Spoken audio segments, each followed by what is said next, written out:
Hello everyone and welcome back to Voxel Tales. My name is Dan, and before we do anything today, I need to tell you about what happened after the last episode. I decided, genius that I am, that I would transfer those flawless budding Certus quartz blocks we collected the other day from the cart contraption they were attached to the crystal growth accelerators we have set up in the warehouse. The only problem being that we also had a cart contraption with an entire Topaz geode strapped to it, and I didn't know which was which. So, remembering our Be Smart mantra from episode 3, I moved well out of the way of anything that could break and set up a cart assembler. Hey, first try. Nice. Happy that I'd identified the correct contraption, I picked everything up ready to finagle it into position over at the accelerator. Now, if you watch closely, you might be able to spot where it all goes wrong. Well, that's less than ideal. My immediate idea was to power on the assembler and pick the whole thing back up again. This did not go well. Oh well, this just keeps getting better. Right, I'm back. Sorry, I just stepped out for a... What the heck have you done now, you daft ape? It's not as bad as it looks. Oh, well that's good. Because it looks like a flipping disaster to me. The geode completely took out the storage system, so I had no access to any of my anything. The best I could do in the short term was gather up as much of it as I could and hope I didn't miss any. On the plus side, when I put it down again outside, I discovered that a lot of the wall and some of the components had been picked up by the glue in the contraption. Well, that's something, I guess. Oh well, no use sitting around moping, best get back to putting it all back together again. All in all, it probably took about half an hour to put the warehouse back together and rebuild the system. And in the end, all we lost was one hard drive and the access terminal. I did unfortunately need to make a new quantum entangled singularity.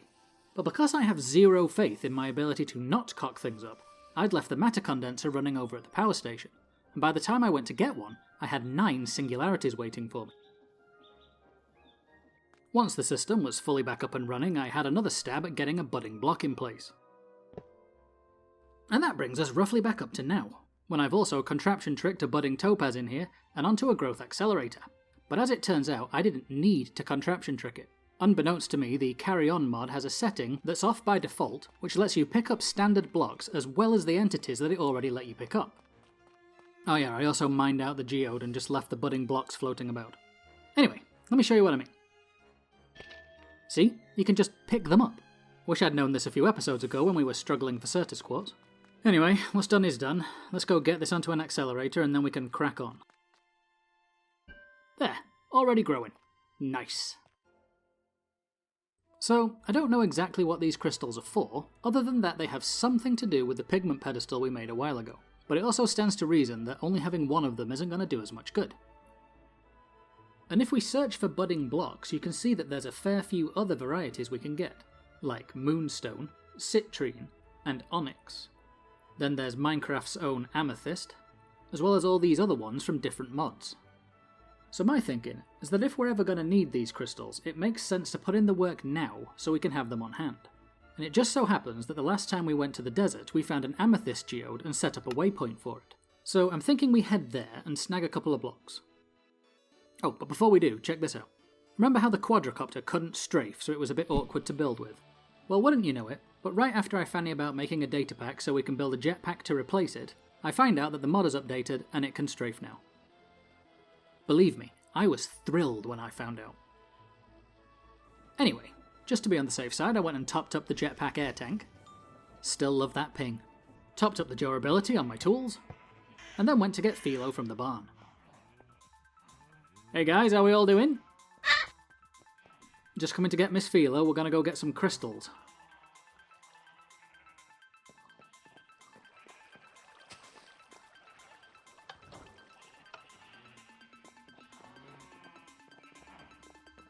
Up and at 'em, Fee, we're heading out.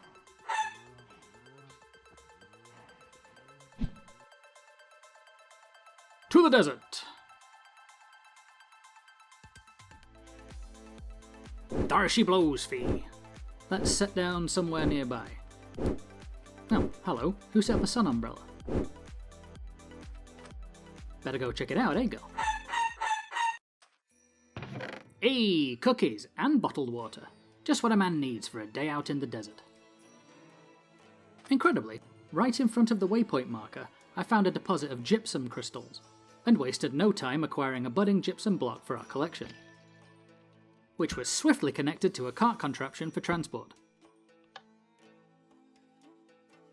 And yoink. Right, let's get back on mission, shall we? I dug my way into the massive underground cave and was met by an eager welcoming committee. What? Oh, good. Ah! Ow! Stop it! No. No. No. Anyone else? Oh, you lot and all? Alright, come on then. Ooh, TNT minecart. Anytime you like, chaps, I've not got all day. Or you could just stand there and die, whatever floats your boat. Alright, where's that geode? It's supposed to be around here somewhere. It's not you, is it? I don't remember it being that high up, but we shall have a cheeky check anyway. You know, now I'm thinking on, there was a gold chest right outside the geode, so whatever this is, it can't be the geode I'm thinking of. Having said that, it could still be a geode, just not the one we found last time.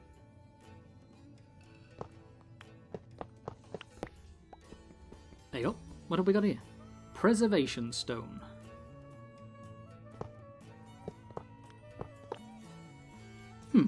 And it's like a layer of it. Curiouser and curiouser. I dug around and quickly established that this definitely wasn't a geode. It was more like a pod. A pod made of something I couldn't break through. And I don't know about you, but I can't think of many reasons you'd make a pod out of netherite-proof materials and then bury it in the desert. Not many wholesome ones, anyway. I was pretty close to having dug out the whole structure when this happened. The hell? It just teleported me to the front. So not only is it netherite-proof, but it's also got a security system. Well, I'm in the middle of something right now, so I think the best thing to do is glue it all together and take it back to base with us. We'll figure out how to get inside later. Hang on, I don't think I'm far enough over. No, I'm not. Need to be about there.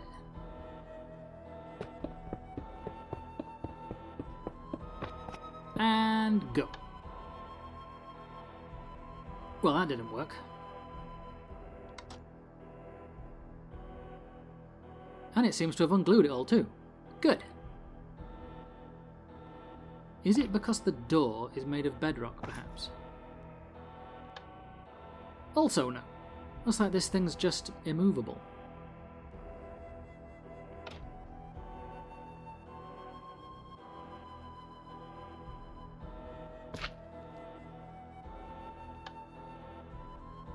Yeah, definitely not working. Very well, Mystery Pod. You keep your secrets.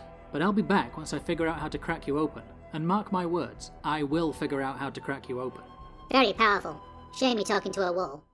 Feeling a little bit defeated, I got back to finding the amethyst geode. And mining down a bit dropped me right on top of it. Alright, golden chest, let's see what goodies you got for me. The fact I'd forgotten to bring the key with me was no longer an issue. Oh, nice. Get a free lock too. Right, what do we got? Frost hat, iron scythe, seeds, carrots. Ooh, enchanted golden apple. Let's be honest, I'm just going to take all of it. Including the chest. Right, on to the geode. So we're just going to do exactly the same thing we did with the gypsum block. Probably glue it to the same contraption, thinking on.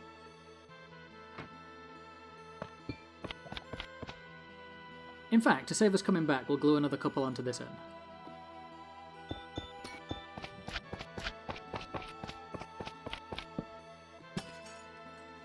And come to Papa. Oh, come on, you're joking.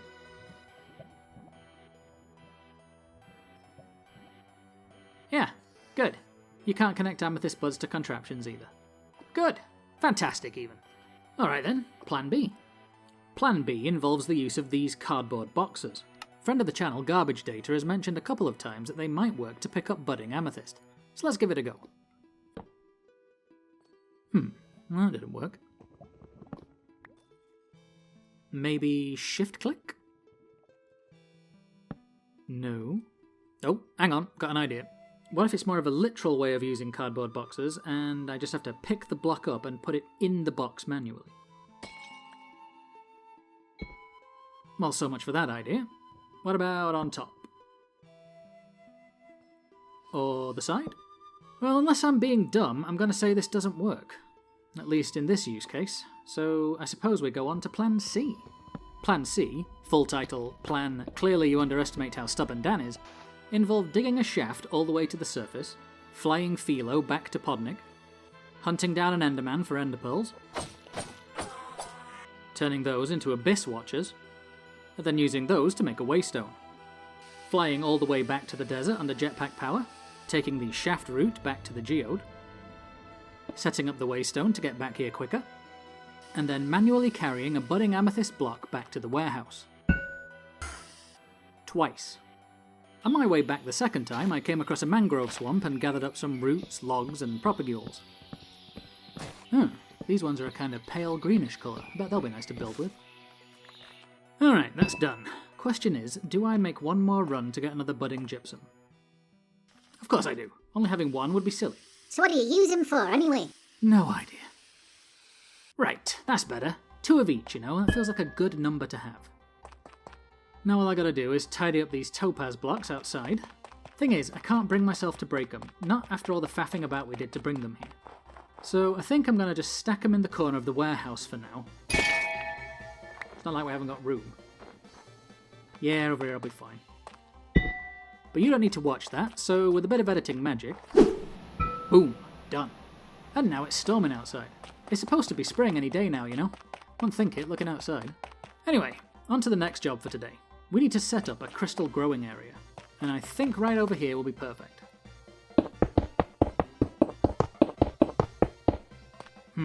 I don't know about that. Tell you what, give me a few minutes to figure this out and I'll bring you back in. Alright, so figured it out. I decided I liked the idea of them hanging below the accelerators better.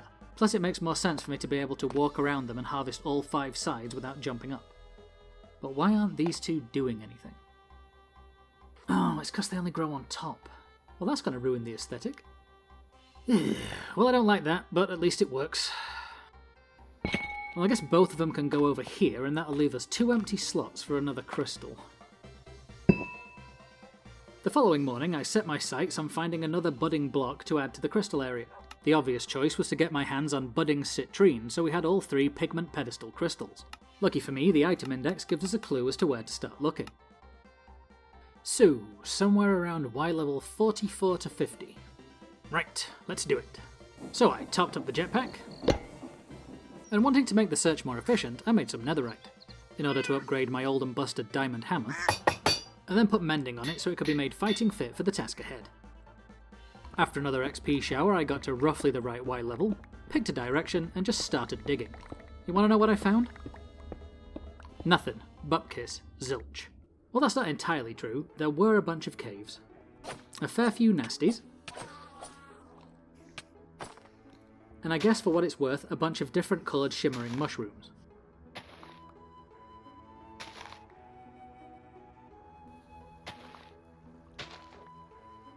But yeah, the hunt for a Citrine geode was pretty much a bust, and I ended up going back to the warehouse empty-handed.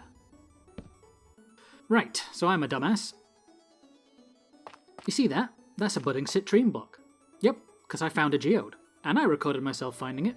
Or at least I thought I did until about 5 minutes ago when I went to stop my recording and discovered it was already stopped. I could show you where I found it, it's not even that far away.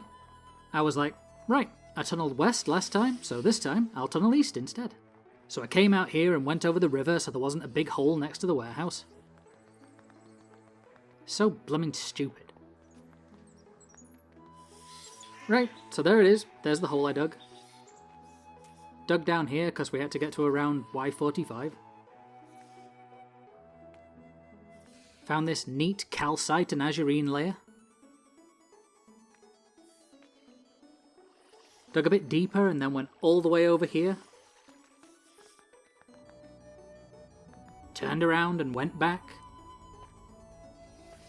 Started going this way and mined straight into a Citrine geode. And I was dead excited, and now it doesn't even matter because I didn't record any of it. what a cock-up. Yeah, anyway, and then I made a direct shaft to the surface and ferried a couple of blocks back to the warehouse. So yeah, you're just gonna have to forgive me for that. On the plus side though, we've got a very shiny corner now. Oh I had a spare accelerator, so I just put it up there for now. Alright, so the last thing I wanted to sort out this episode was our overnight power problem, especially now we're running more crystal generators. The plan is pretty straightforward. I'm going to wire in a couple of these power thermal generators that run on lava to hopefully give the energy cells enough of a boost to make it through the night. But in order to make them, I need these thermal plates that need blaze powder to produce. And according to my quick crafter, I've only got one helping of it. Hang about though, have I got any blaze rods? Well, I've got 5, which will give me 10 more blaze powders.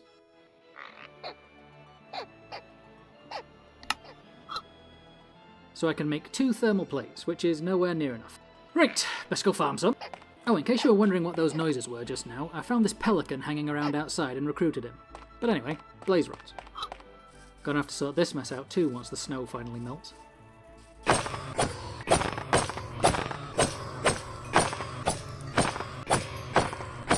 With blaze rods acquired, I went back to the warehouse to make more thermal plates. Then made a couple of starter thermal generators, upgraded them both to basic, and then again to hardened. Okay, now I just need to install them.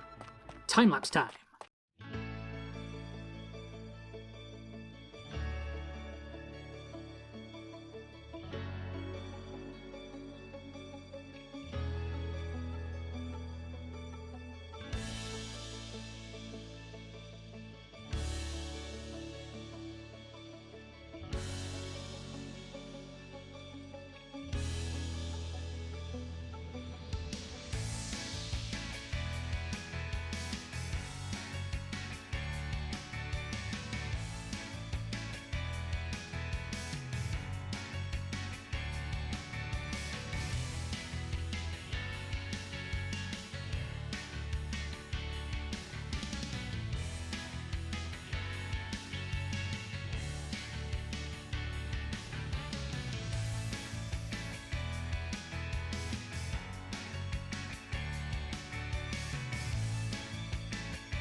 Alrighty, here we are in our small but functional generator room.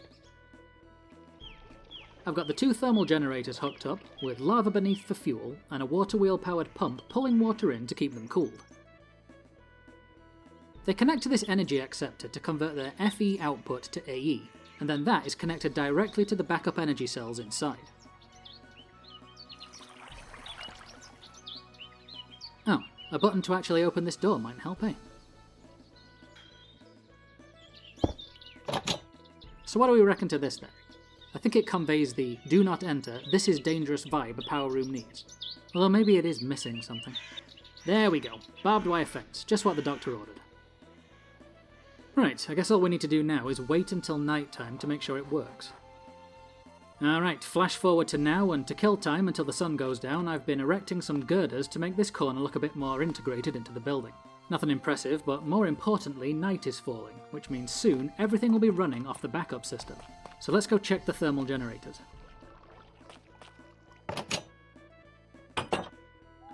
Oh yeah, they're already dumping their stored power into the batteries, that's good. Back inside we can see that even with the added juice from the generators, the power bank is still draining. Question is it draining slow enough to last until morning? I don't know guys, time's passing but it's still pretty dark out there. Oh, don't mind the badger, he's just hanging out with the pelican, it's fine. Backup power is about halfway drained now and still no sign of dawn. You know, you could have just timed this. I know, but this is way more fun. Everybody loves a bit of dramatic tension. Oh, there's the moon, and it's on its way down. You know, I think we might just make this. Haha, good news everybody, the sun is coming up over there. And we've still got 1 and a bit cells of energy left. In fact, that one was just charging. We've done it guys, we've finally got all day and night power. I may add another couple of storage cells for redundancy, but we are good to go.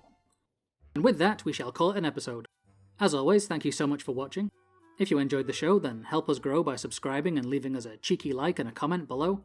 I've been Dan, this has been Voxel Tales, and until next time remember, be good. And if you can't be good, don't get caught. Bye guys.